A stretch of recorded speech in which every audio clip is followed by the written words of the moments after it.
Hello ladies and gentlemen, Gabester here. This is the Heroic DPS guide for Paragons of the Klaxxi. And hopefully this video will assist DPS players with all the basics that you'll need to know to get through this fight on Heroic. So the first thing to briefly talk about is the basic kill order of the bosses here. They always activate in the same order every time you do this fight, just like a normal. But you do want to kill them in a particular order to mitigate the danger to the raid. So I want to talk about why the order is the way it is here. You can check out the full raid guide in the bottom left if you want that information. But there you can see the list on the top left, starting with Skeer the Bloodseeker, going down to Karaz the Locust. So the best way to organize this guide is just to walk through each of the bosses as you kill them and talk about what's going on and what you have to do. So you'll start with killing the Bloodseeker. However, you want to actually start the fight by DPSing Rikkal the Dissector for a little bit. So basically target Rikkal to start, DPS him until he's about 95% or so, and then switch to Skeer. The reason for this is that the bloods that Skeer spawns will target the current boss with the lowest health at the time. So you want to get Rikkal lowest at the start so that the bloods target him first. This will then allow you to freely DPS Skeer the Bloodseeker without bloods healing him back up. Meanwhile, Skeer should be pulled to the entrance of the room by your tanks, so follow him there accordingly. And the idea is to burn this Bloodseeker before the second set of bloods reaches him. If the second set of bloods is getting close, if you have a stun available, help out everyone and stun one of the nearby bloods to prevent it from reaching him before he dies. Meanwhile, there are a lot of abilities to avoid. Most of them you'll be used to from normal difficulty. So the rapid fire bolts from the middle. However, there are new mechanics going on. There are parasites which will spawn in a pretty large set near the start. If you are turned into a scorpion, you must eat one of these parasites. If you do not eat a parasite when your scorpion expires, you will die. That said, otherwise dealing with the parasites is mostly a matter of CCing. So if you have a CC available, try to CC one of the parasites for its entire lifespan until it's dead. And if you don't CC them, they will feed on random players and do a lot of damage, which is hard to mitigate. So this opening phase or boss or two is probably the most difficult aspect of the fight, and it really revolves around handling those parasites properly. Once you kill the second boss, you don't get any more scorpions, then you can kill off any remaining parasites. The second DPS target is Rikkal the Dissector, and he should be tanked off to one side on the entrance wall, as you see in the video there, just so he doesn't get healed by the second set of bloods. Meanwhile, keep CCing the parasites. Again, if you're a scorpion, eat one of the parasites. Sometimes your raid may want you to eat two of them. You do have time, you just have to be quick about it. But otherwise, just keep DPSing Rikkal down. You do want to continue avoiding the same abilities you have been, the bolts. If you're in charge of soaking aim, make sure you do that properly. But new abilities from Locust are the same ones from normal. So Hurl Amber, which will target a random raid member, as well as the Whirl, where he charges around to random targets. So just sidestep both of those and you should be fine.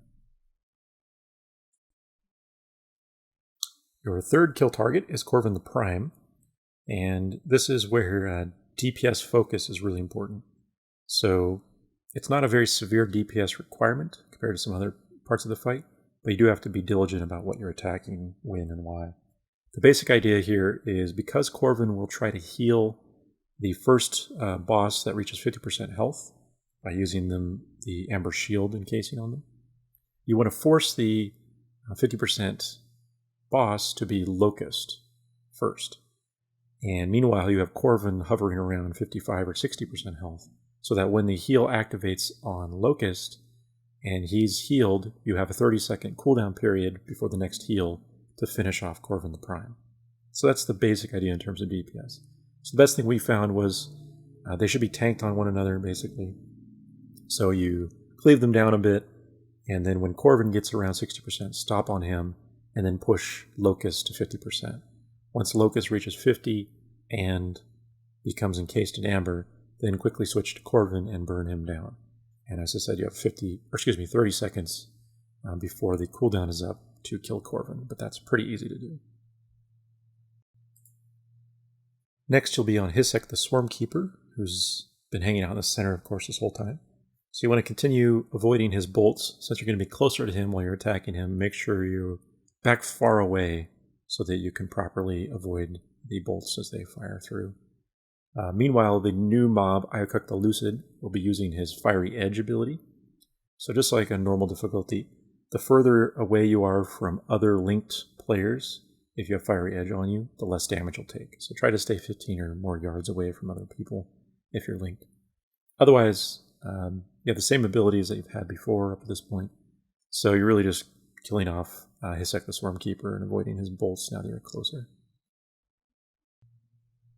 For Xaril the Poison Mind, this is one of the higher DPS requirements for the fight.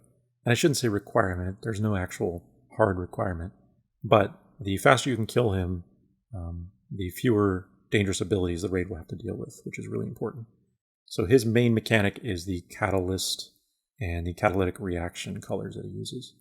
So I won't go into the full details, you can see the information on the top left there. But the basic idea is while you're attacking Xaril, at some point he will pick one of the 3 colors randomly. And all these have various effects, but generally speaking, they're basically ground effects that are quite dangerous to the raid. So the best thing you can do is when he's about to use one of these reaction colors, spread out and move far away from the bosses toward one of the walls around the room. That way when you drop the pool of green on the ground, or create an orange circle, or you have purple fire emanating from you, it's all far away from the middle of the room toward the walls and away from other raid members. And that's the best thing you can do. Other than that, you still have the same basic mechanics, so you just want to burn Xaril down quickly.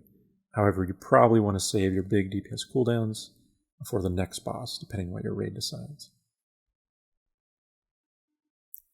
Your next target is Kaz'tik the Manipulator, and this is another pretty severe DPS check. Again, it's not a hard requirement, but it's a good idea to have high damage. This is where our raid chose to use Bloodlust to try to burn Kaz'tik down quickly. This was to mitigate the chances for one of the Kuchongs to activate and kill someone. In this particular clip, we failed anyway, but that's the idea. So basically, this is all sort of normal style mechanics. When 3 Kuchongs finally appear, as a DPS, if you're a ranged DPS, you want to move away from the Kuchongs, a position that's far away from them.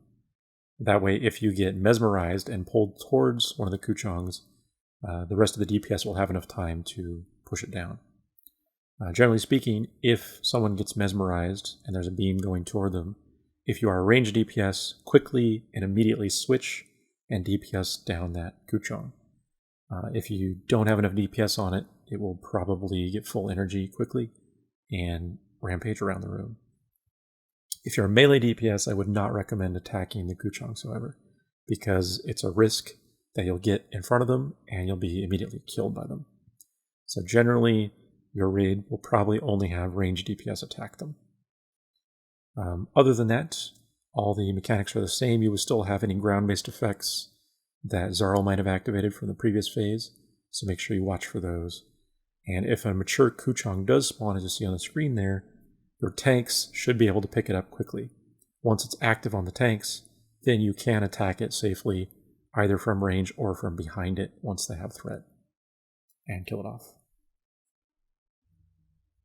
So the final boss to activate that you'll want to target and kill right away is Kil'ruk the Wind-Reaver. And this guy is not too dangerous for DPS. The main thing to watch for as a DPS player, and this is only really for ranged DPS, is death from above. When he uses this ability, you want to immediately start running in one direction, doesn't matter where you go, so that if he targets you with death from above, when he actually smashes onto the ground, the position that he targeted is actually where you're not standing anymore, so he won't hit you. The other ability he uses is Reave, and this is basically a suck-in ability that will pull you toward him. The damage it deals is based on the distance from him, so the further away you are, the less it'll take. However, you want to be careful that you're not so far away that you're out of heal range. However, if he's using Reeve at the same time as a fiery edge from Iyyokok, you do want to use a personal cooldown to help your healers out, because there's a lot of damage going on. But other than that, you're just burning him down as quick as you can. The faster he dies, the more damage you'll be able to do to the other mobs eventually, because Reeve will generally prevent you from attacking much of the time. So your second to last target will be Iyyokok the Lucid, and the reason you're doing this is simply because the ability he uses, Fiery Edge, is unavoidable damage, whereas the Locust abilities are completely avoidable.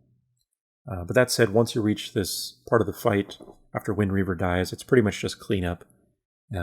Should be quite easy to finish the fight off at this point. So just keep attacking Lucid and avoiding the stuff that you can, mitigating what damage you can, all that good stuff. Yeah, and then once he dies, you'll take down Locust as the last boss, and that's it. So that is the Heroic DPS guide for Paragons of the Klaxxi. As a DPS player, generally there are only a few actual DPS checks in this fight, namely when you're doing Bloodseeker at the start, beating that second set of bloods, and then arguably Xaril and or Manipulator, depending on where you use Bloodlust and all that stuff. But most of this fight, even as DPS, is all about survival. So you need to focus mostly on avoiding the things that could potentially kill you, and worry a little bit less about your overall DPS.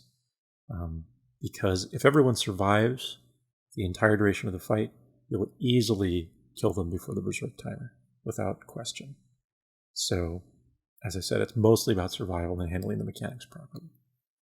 So, as always, hope you enjoyed watching. If so, please subscribe. And that's it. See you next time.